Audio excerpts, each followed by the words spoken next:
今からペンセス期に Wow, Kitty's a Japanese princess.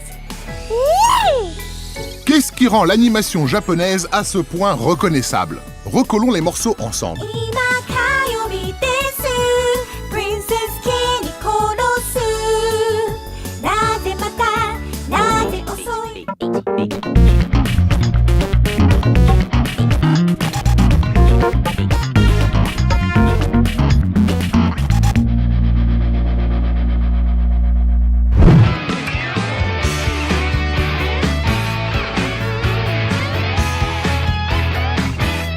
19e siècle, au cœur de l'ère Edo, sur les traces de Ohei, la mystérieuse troisième fille du plus célèbre des peintres japonais, Hokusai.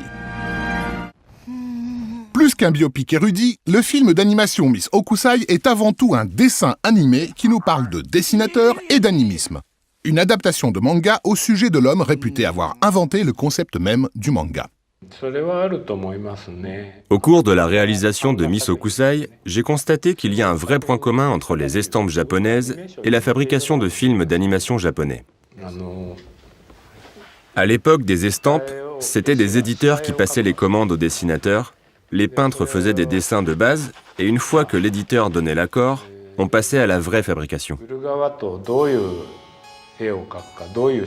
Donc c'est ce travail collectif en fait, qui ressemble énormément à la fabrication des films d'animation japonais d'aujourd'hui.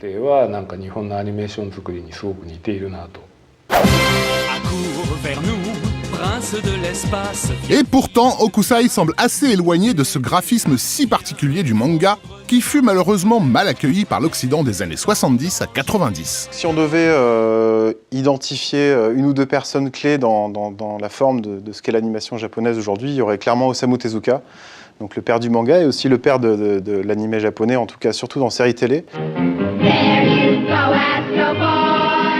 La première série d'Astro Boy, qui est vraiment la première série d'animation télévisuelle japonaise qui a été produite, si ma mémoire est bonne, en 1963.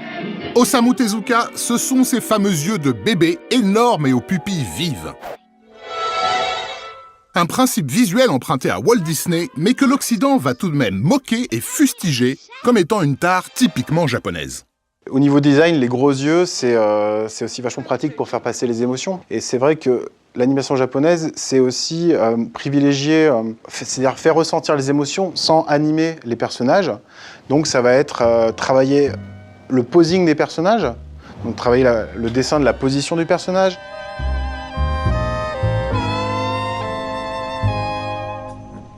Quand il y a des gros plans sur des visages, en général, c'est très soigné. C'est vraiment éviter d'animer, en fait, faire passer l'émotion et le sentiment de réalisme sans animer de manière réaliste.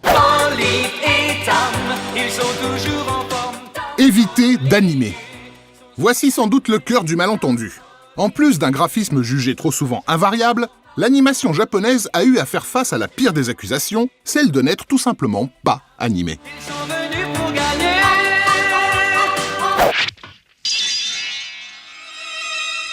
En quoi cette accusation repose sur un fait constaté?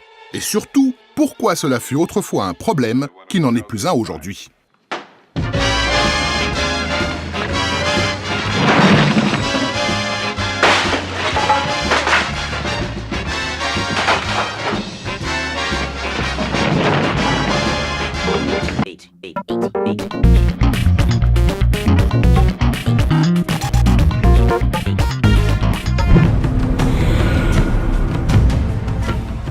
L'animé japonais va débouler sur les chaînes occidentales coincées entre de multiples programmes américains bon marché.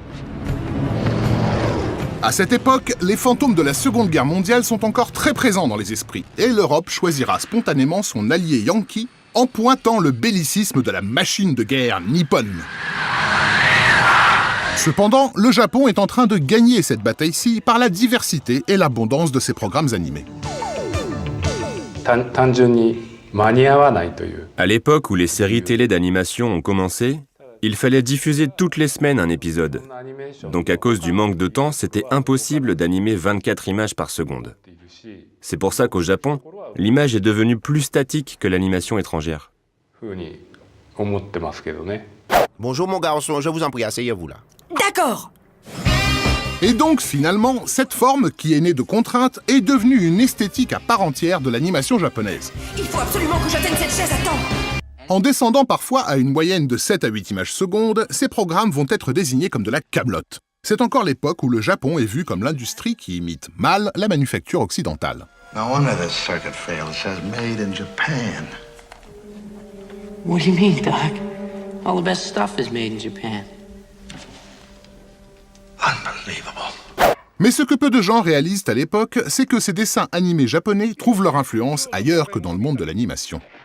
Ils ont gambergé en fait pour utiliser au mieux les cadrages et l'influence du cinéma pour travailler la mise en scène, les angles de caméra, la profondeur. Enfin, c'est des trucs de base en fait, mais ils les ont vraiment poussés au maximum en s'inspirant donc du cinéma pur pour vraiment donner une image qui est puissante alors qu'il n'y a pas beaucoup d'animation.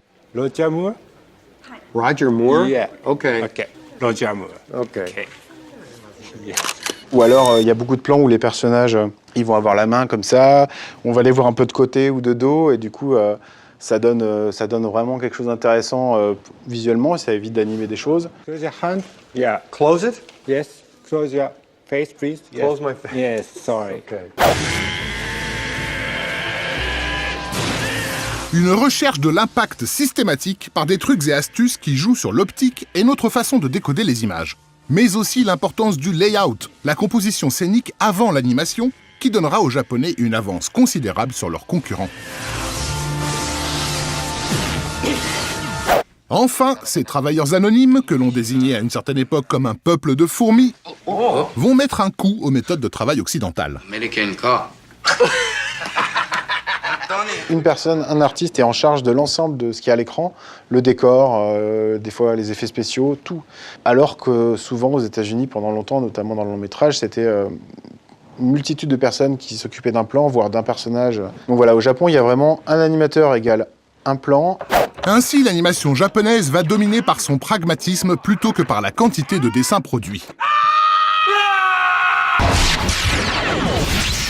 Et au tournant du siècle, on découvrira avec stupéfaction que c'est dorénavant elle que l'Occident imite. On croyait avoir affaire à un affrontement, il s'agissait en fait d'une proposition artistique. Un partout, balle au centre. You all make me sick. What doesn't make you sick, Paul, besides your own work? Would you really like to know? That. Au XIXe siècle, les techniques du maître Hokusai avaient eu un impact déterminant sur la peinture occidentale à travers Gauguin, Monet, Sisley ou Van Gogh. Paul Gauguin. Aujourd'hui, ce lien artistique que l'on trace du Japon à l'Europe perdure. L'art du mouvement de l'anime nippone s'est marié à nos propres conventions, prouvant, si besoin était, que la culture n'est pas une affaire de confrontation. Elle est une course vivifiante à travers ce chaos où les idées se dissolvent et coagulent.